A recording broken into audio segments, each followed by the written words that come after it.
허환구의 라디오 오늘.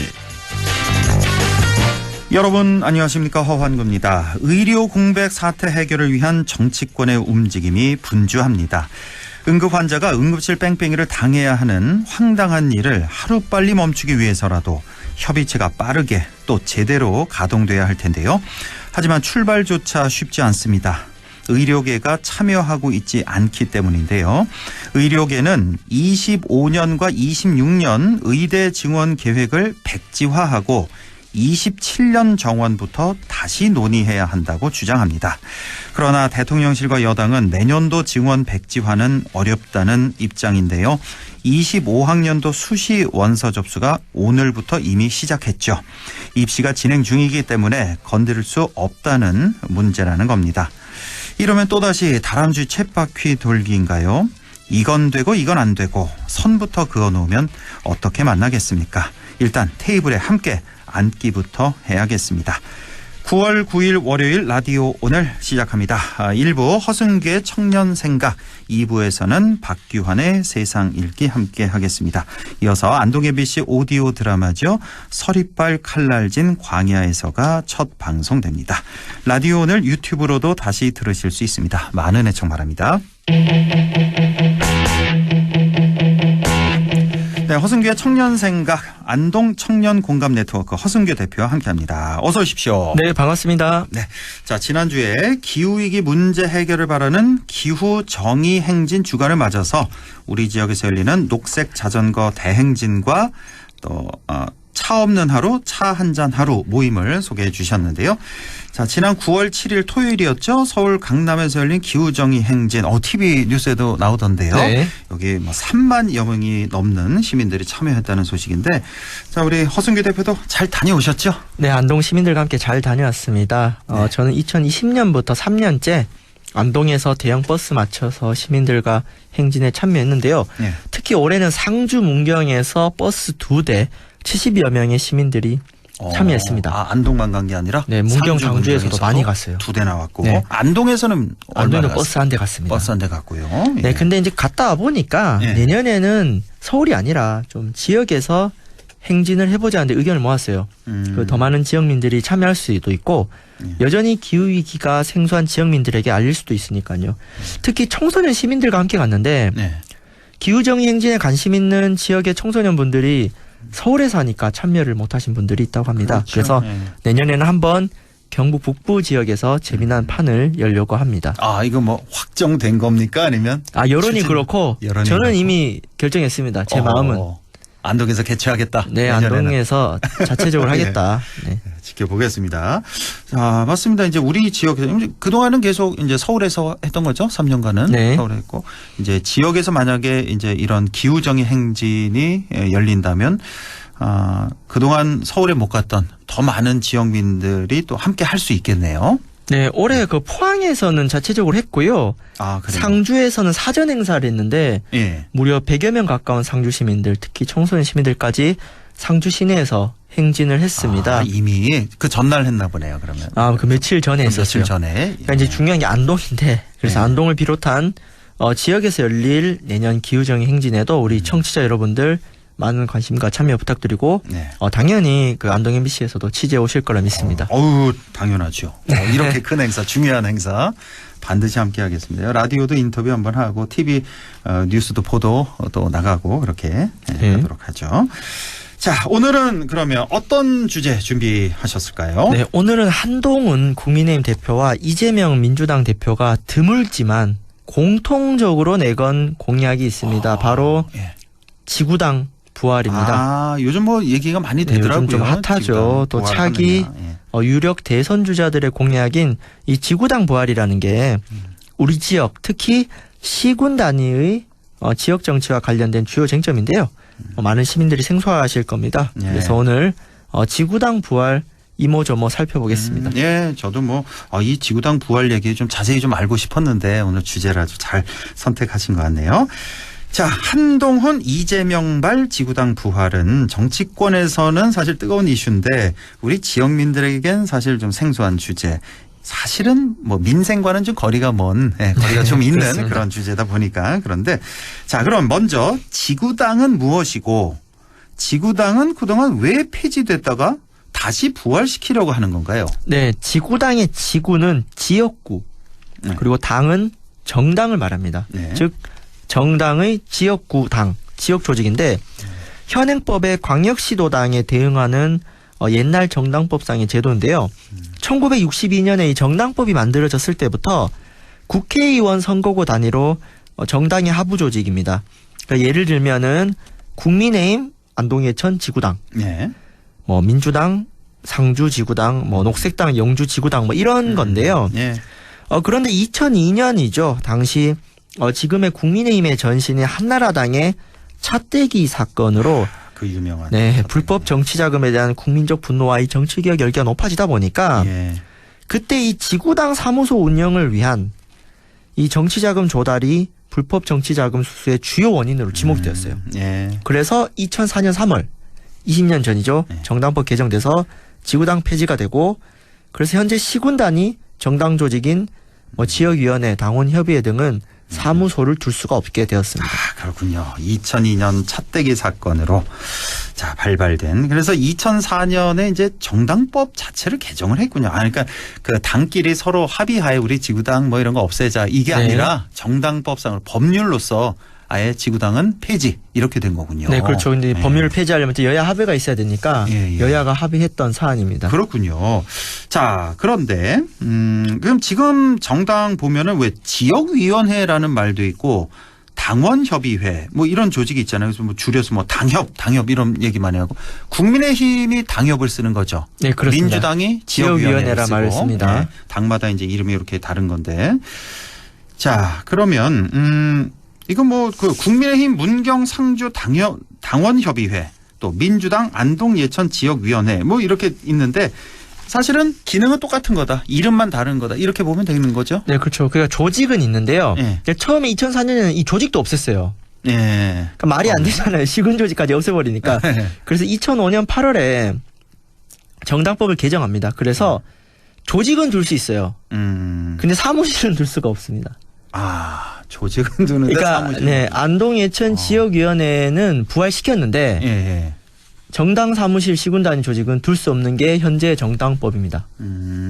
그렇군요. 예. 자, 그럼 뭐 모일 때마다 뭐 장소를 바꿔가면서 모일 수도 있고 아니면 뭐 개인 사무실을 둬서 뭐 모일 수도 있고 그렇게 되는 건가요? 네, 그래서 여기 중요한 건요. 국회의원이 있는 정당은 예. 국회의원 지역구 사무실이 실질적인 지구당 역할, 예. 당협 사무실을 합니다. 예. 그래서 지역구 국회의원이 보통 당협위원장을 해요. 네. 뭐 이미자 의원, 김용동 의원 다 지역위원장이신데 예. 근데 문제는 국회의원이 없는 원외 지역위원장, 그렇죠. 그러니까 민주당이 다 해당이 되죠. 예. 뭐 저희 녹색당도 마찬가지인데 이 공식적인 정당 사무실을 둘 수가 없으니까 뭐 당원 모임을 개인 사무실을 활용하든지 또 다른 장소를 활용하게 됩니다. 그래서 이 불법 정치 자금을 근절하겠다는 입법 취지를 이해하더라도 실질적으로 이 정당이 지역위원회가 돌아가고 있는데 네. 이와 관련해서 과도하게 공간적 재정적 규제를 하는 게 맞느냐가 이 쟁점이고요. 그런데 현역 국회의원은 정치자금 후원도 가능해요. 네. 그 후원금으로 지역구 사무실 돌리는 거거든요. 그렇죠. 그런데 원외 지역위원장의 경우는 최소한의 사무실 운영 경비나 활동비를 전부 개인이 책임져야 되니까 예. 현역 국회의원과 이 형평성 문제가 생깁니다. 그래서 현역 국회의원들의 기득권을 보다 평등하게 나누자는 취지와 함께 또 지역의 일상적인 정치 활동을 위해서 이 지구당 부활론이 다시 나온 것입니다. 그렇네요. 예. 그러니까 원외 지역위원장은 정치 후원금 받을 수 없는 거죠. 평상시에는. 그렇죠. 선거 기간에만 그때 한해서 네. 받을 수 있는 거고. 그러다 보니까 예를 들어 뭐 허승규 그 대표 같은 경우도 뭐 지금 정치 활동을 하고 있는 거니까 네. 녹색당 뭐 안동 지역 위원회 뭐 이렇게 간판을 걸 수가 없는 거네요. 그렇죠? 그래서 그렇죠. 이제 뭐 개인 사무실에 허승규 사무실 뭐 이런 네. 식으로 걸어서 실질적인 당협위원회, 지역위원회 기능을 할 수가 있다. 그러니까 이게 네. 법적으로는 사무실을 둘 수가 없는데 예. 실질적으로는 지역위원분들이 모이고 하니까 그렇죠. 개인 사무실을 그냥 우회해서 쓰는 것이죠. 그렇죠. 예. 그렇군요. 예. 참 그 녹색당 같은 경우는 명칭을 어떻게 합니까? 뭐 당협이라고 합니까? 지역위원회라고 합니까? 저희는 지역위원회란 말도 쓰는데 저희는 특이하게 네. 지역명을 앞에 붙여요. 안동 녹색당, 대구 그렇게. 녹색당. 왜냐하면 저희는 또 지역 분권을 매우 소중히 여기는 정당이기 때문에 내부적으로는 그냥 안동 녹색당입니다. 그렇게 불러요. 근데 이제 대외적으로는 녹색당 안동시 지역위원회라는 명칭을 병행했었습니다. 그렇군요. 자, 그렇다면, 자, 이제 허승규 대표 같은 경우는 이제 개인적인 의견을 좀 물어볼게요. 개인적으로는 이 지구당 부활론에 대해서 어떻게 생각하세요? 네, 일단 저는 그 부활 자체는 필요하다고 봅니다. 그 지구당이 폐지된 2004년부터 지금까지 20년이 지났는데, 네. 우리나라에서 당비 내는 당원 총수가 16만에서 252만 명으로 무려 16배가 와, 늘었어요. 그러니까 과거에 비해 시민들이 정당을 통해 자신의 정치적 권리를 표출하려는 흐름이 늘었다는 거거든요. 네. 사실 민주주의 사회에서 비슷한 정치적 가치를 공유하는 정당 조직이 정치 발전에 중요한 역할을 합니다. 그래서 우리 헌법에 따르면은 모든 국민은 결사의 자유를 가지며 정당의 설립은 자유다. 뭐 이런 조항이 있고요. 들어본 것 같아요. 네. 이런 거. 예. 또 정당법에는 헌법과 법률에 의하여 활동의 자유를 가지고 자당의 정책이나 현안을 홍보하기 위해서 또 당원을 모집하기 위한 활동은 통상적인 활동으로 보장받습니다. 즉 헌법과 정당법에 따르면 정당 내부의 조직 구성은 당원들 내부에서 알아서 결정할 문제거든요. 예. 그러니까 당원들이 상시적으로 정책을 토론하고 시민들과 만나서 의견 나누려면은 안정적인 공간은 필수적이잖아요. 그렇죠. 그러니까 정당 말고 향후에 동창회 뭐 각종 관변단체 보면 다 사무실이 있습니다. 다 있죠. 예. 그러니까 사무실이 없는 조직이 없거든요. 예. 그러니까 사무실이 필요 없는 온라인 기반 조직이 있는데 이것도 본인들이 결정할 문제겠죠. 그래서 뭐 우리 당은 뭐 사무실 필요 없어. 뭐 그러면 사무실을 안 두면 되는 거지만 일괄적으로 지역위원회의 사무실을 금지하는 것은 2004년에 맞지 않는 과도한 규제다. 예. 말이 안 된다고 봅니다. 예. 지구당 부활해야 된다. 예. 전체적으로 그런 의견이시고. 자, 그러면 우려가 되고 있는 그 불법 정치자금 문제 있잖아요. 이거는 어떻게 해결할 수 있을까요? 그 2004년 지구당 폐지 이후에 20년이 흘렀는데 아나운서님 그동안 한국 정치에서 불법 정치자금 문제 없었습니까? 아유, 뭐 계속 있었죠. 예. 그러니까 제가 드리고 싶은 말씀은 예. 지구당 폐지냐 부활이냐와 상관없이 불법 정치자금 문제는 생기는 거예요. 예. 그래서 뭐 국세청, 선관위, 사법기관, 언론 등이 감시 역할을 강화하고 시민 교육을 통해서 정치 문화 개선하고 또 이 정당 간 경쟁을 통해 서로가 서로를 견제하는 식으로 해결을 해야지. 그리고 무엇보다 고비용 선거 구조 자체를 바꿔야 되거든요. 그렇죠. 예. 그런데 이런 것들은 그대로 두고 사무실 없앤다고 불법 정치 자금이 근절되는 것은 아닙니다. 그리고 무엇보다 현실과 맞지 않는 과도한 규제가 생기면 오히려 정치자금 문제가 뒤에서 음성적으로 발생합니다. 예. 그래서 차라리 지구당 부활과 함께 지구당과 관련한 정치 자금을 양성화, 투명화시키면 부패 가능성이 줄어든다. 그러니까 대부분의 정치 선진국들 미국만 봐도 정치 자금 후원이 매우 자유롭게 돼 있어요. 그래서 이런 게 민주주의다. 네. 무조건 규제하는 것이 아니라 그렇죠. 여러 조건 열어주고 자정적인 어떤 변화가 생길 수 있도록 나아가야 되지. 예. 이렇게 무식하게 규제해서는 안 됩니다. 예. 공감합니다. 저도. 예, 말씀 들어보니까 우리 청취자 여러분도 아마 같은 생각이실 것 같습니다. 대부분. 그러니까 과거에 지구당 폐지 쟁점이었던 불법 정치자금 문제, 이거는 지구당 폐지를 해도 생긴다. 안 해도 해도 생기는 문제다. 그러니까 과도한 규제가 오히려 불법 정치자금을 음성화할 수 있다. 그걸 조장할 수 있다라는 말씀이시죠. 네, 그게 이런 거예요. 네. 부부싸움 한다고 결혼하지 마라. 그러네요. 맞아요. 결혼하더라도 싸우면서 이제 맞아요. 또 뭐 화해도 하고 그렇죠. 뭐 다시 네. 사랑도 하고 아니면 헤어지고 하는 거잖아요. 이게 이제 지구당의 본질은 아니다라는 말씀이시고, 예. 그러니까 뭐 언론, 뭐 국세청, 선관위 이런 데서 좀 더 감시를 강화하고, 또 정치 자금을 좀 양성화, 투명화시키는 게 더 낫지 않겠냐라는 말씀이시고요. 자, 마지막으로 지구당 부활과 관련해서 청취자 여러분께 또 드릴 말씀은요. 네, 저는 지구당 부활에는 찬성하지만 어다르고 아다릅니다. 그 네. 국민의힘과 민주당 등의 기득권 거대 정당들이 지구당 부활에만 초점을 맞추어서 정치개혁의 최우선 과제라고 하는 것까지는 동의하지 않습니다. 그러니까 지구당 부활은 필요한데 네. 한국 정치를 바꾸는 다른 중요한 과제들, 이를테면 거대 정당들의 승자 독식 구조를 타파하는 뭐 대통령, 지방자치단체장 결선투표제 도입이라든가 지역의 기득권 정치 구조를 바꾸는 지방 선거제도 개혁 문제 등이 이러한 정치개혁 과제가 지구당 부활만큼 중요하다고 생각하거든요. 예. 그런데 이런 문제는 특히 국민의힘 한동훈 대표님 잘 얘기 안 하시고 이재명 대표도 크게 내세우지 않고 있습니다. 그래서 지구당 부활 논쟁을 계기로 지역 정치를 바꾸는 다양한 정치개혁 과제가 좀 공론화되었으면 좋겠고요. 우리 예. 지역민 여러분들도 많은 관심 부탁드립니다. 예, 오늘 이렇게 지구당 부활에 관해서 살펴봤습니다. 뭐 지구당 부활 물론 필요하지만 그것보다는 결선 투표제 도입, 지방선거제도 개혁 이게 더 절실한 문제다라는 네, 말씀까지 같이 해야 됩니다. 네, 들었습니다. 자, 지금까지 허순규의 청년생각 안동 청년공감네트워크 허순규 대표와 함께했습니다. 고맙습니다. 네, 감사합니다. 네, 라디오 오늘 2부에서 뵙겠습니다.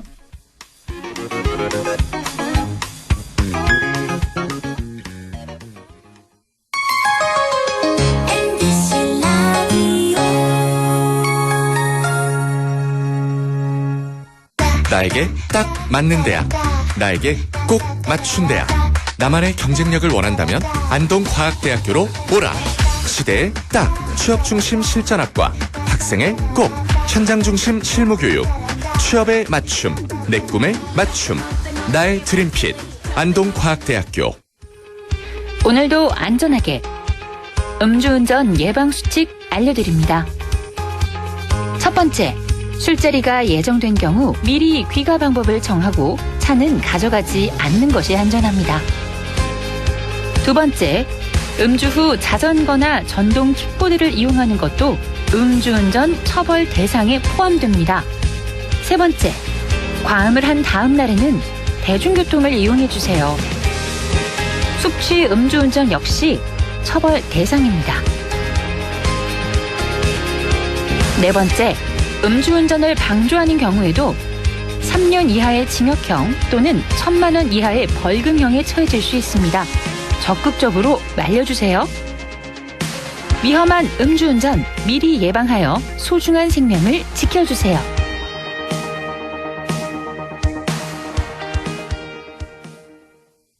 오늘은 저 강남과 함께 멋진 우리 이웃들 한번 만나볼까요?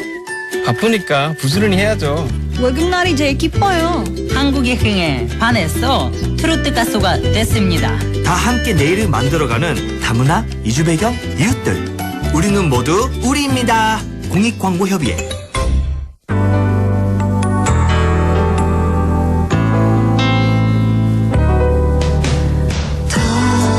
어렵던 날도 많았죠.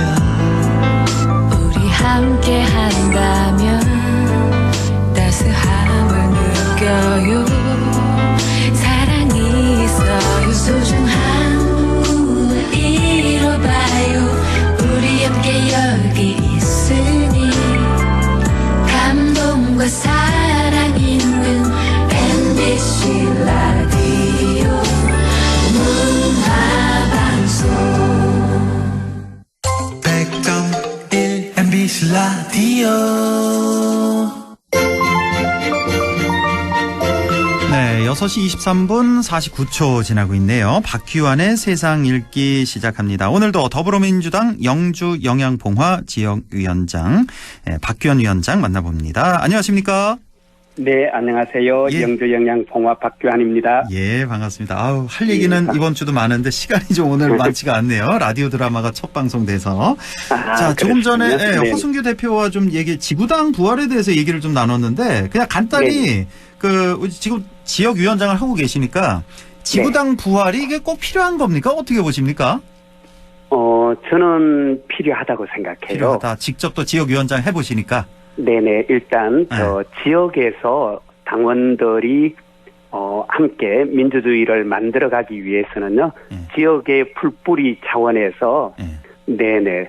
조직화도 이루어져야 되고 또 이분들이 지역의 여러 가지 정치적 의견들을 또 수렴해서 반영하려면 거기에 합당한 어떤 조직 체계가 있어야 되는데요. 네. 그리고 또 법인격도 갖추고 독자적으로 무언가 할 수 있어야 되는데 예, 현재는 그런 게 전혀 보장되고 있지 않죠. 그렇죠. 현재 그 정당법에서 이렇게 뭐 모임은 가질 수 있다. 그런데 사무실을 둘 수가 없는 거잖아요. 현재 정당법. 사무실만 네. 둘 수 없는 게 아니고요. 아, 여러 가지 또 있어요. 저희가 규제가? 정당 이름을 전혀 뭐 쓸 수가 없고. 쓰지를 못하죠. 그러니까 중앙당과 도당까지는 법인격을 갖춘 당인데요. 예. 여기는 그냥 당원들의 협의체가 있을 뿐이죠. 협의체. 법적으로는. 뭐 개인 사무실 같은 거 이제 빌려서 이렇게 모이셔야 되겠네요. 그러면 모임이 많이 그렇죠. 있다면. 그리고 이게 또 하나 문제는 이제 국회의원이 있는 지역구 같은 경우에는요. 국회의원은 뭐 더불어민주당 국회의원 누구 이런 식으로 사무실을 쓸 수 있죠. 그렇죠. 그리고 또 후원금도 받을 수 있고 그래서 뭐 국회의원 같은 경우는 실질적으로 뭐 지구당이 없다 할지라도 정당 활동을 하는데 큰 제약이 그렇죠. 없어요. 예. 뭐 그런데 이제 원외 위원장 같은 경우에는 예, 여러 가지 제약이 따르죠. 그러니까, 후원금도 받을 수 없고 예. 또 사무실도 낼 수 없고 뭐 정당 명칭 하나도 밖에 이렇게 내걸 수 없고요. 그렇군요. 알겠습니다. 뭐 다행히 그래도 뭐 양당 대표들이 찬성하는 입장이잖아요, 그렇죠? 부활하자. 그래서 그렇죠. 두 분 대표께서 뭐 인식을 같이 하고 있으니까 예. 저는 뭐 머지않아서 예 지구당 부활 가능하지 않을까. 예. 물론 다만 저희도 염려는 알고 있어요. 과거에 지구당이 어떤 이른바 고비용 비효율 정치 구조의 대명사처럼 그렇게 뭐 인식됐었는데요. 그동안 또 우리 주민들의 정치 인식도 많이 제고되었고 우리도 또 이제 당원들도 그런 지점은 이제 충분히 인식하고 있기 때문에요. 과거의 문제점들은 충분히 극복하면서 지역 단위에서 어떤 민주적인 정치적 의사 수렴 과정을 또 잘 일궈내는 예, 그런 이제 지구당으로 또 새롭게 거듭날 수 있지 않을까 싶어요. 알겠습니다. 예, 아유 참 오늘도 질문이 많은데 오늘 반만 했으면 좀 다행일 것 같을 정도로 오늘 시간 좀 간단히 좀 답변을 부탁드리겠습니다. 예. 자, 일단은 그 의료 대란 얘기부터 좀 해볼게요. 정부에서 이제 대책을 내놓은 게 뭐 경증 환자 응급실 가지 말라 뭐 이런 것도 있고 의료비 대폭 인상하고 뭐 군의관 또 공보위를 뭐 투입한다. 근데 이것도 좀 문제가 많이 생기고 있고. 자, 그렇죠. 정부 대책 이거 어떻게 보고 계십니까? 사실 지금 여러 가지 대책 나오잖아요. 저는 일단 그나마 대책이 나온다는 사실 자체는 그나마 다행이다 싶긴 해요.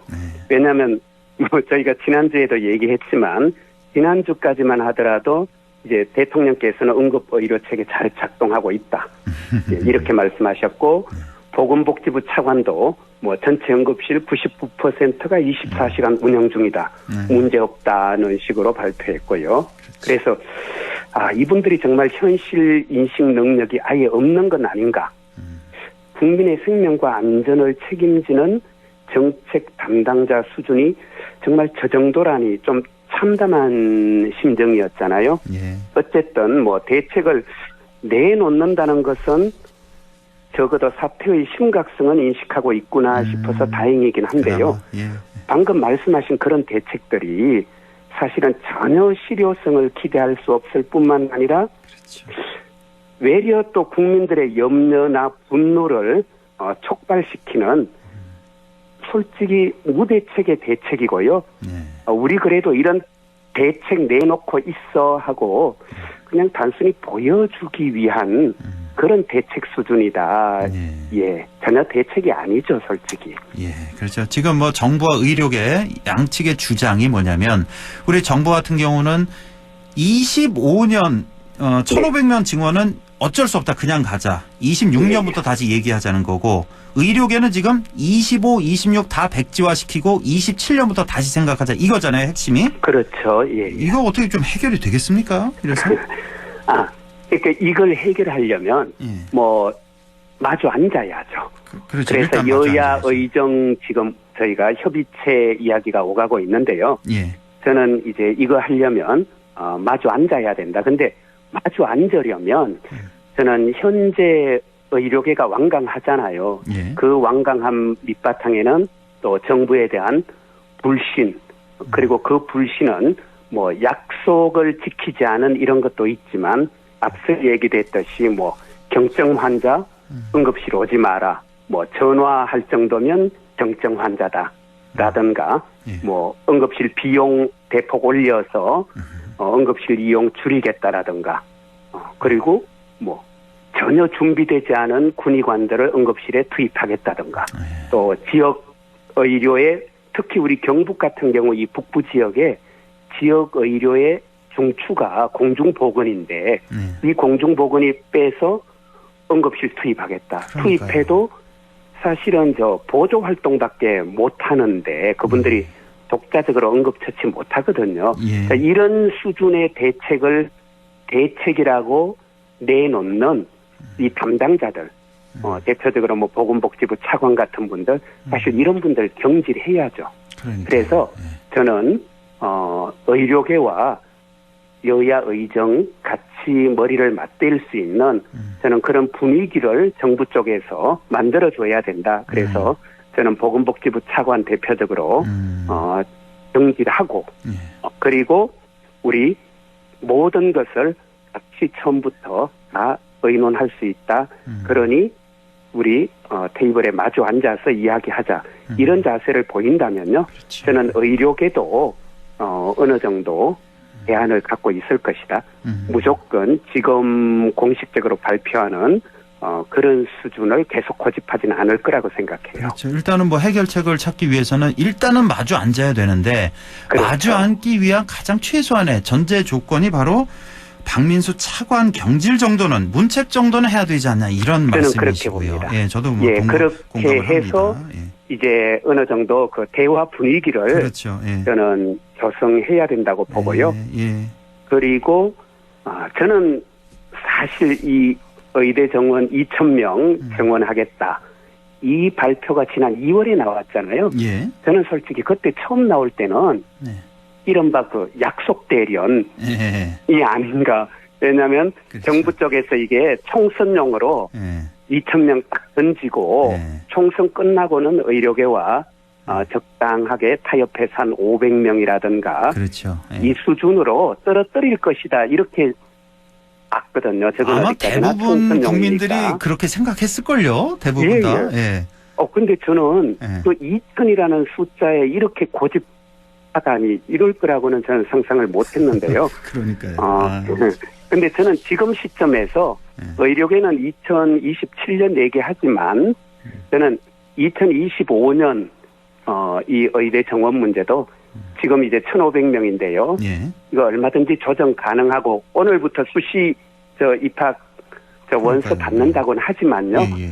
저는 뭐 같이 대화하면 추석 전까지 뭐 집중적으로 머리를 맞대면 얼마든지 2025년 의대 정원 조정도 가능하고. 그렇습니까? 오늘 벌써 저 수시 시작했는데도 조정이 가능하다고 보세요? 예, 수시 저는 그렇게 봅니다. 수시 원서는 뭐 받기 시작했고 물론 좀 혼란은 있죠. 근데 어떻게 보면 또 정부가 이걸 가지고 밀어붙인 거잖아요. 그렇죠. 어차피 수시 정원, 수시 입학 시작되면은 뭐 진짜 어쩔 거냐 해서 이제 되돌릴 수 없는 상황으로 만들겠다라는 의도가 저는 정부에 있었고요.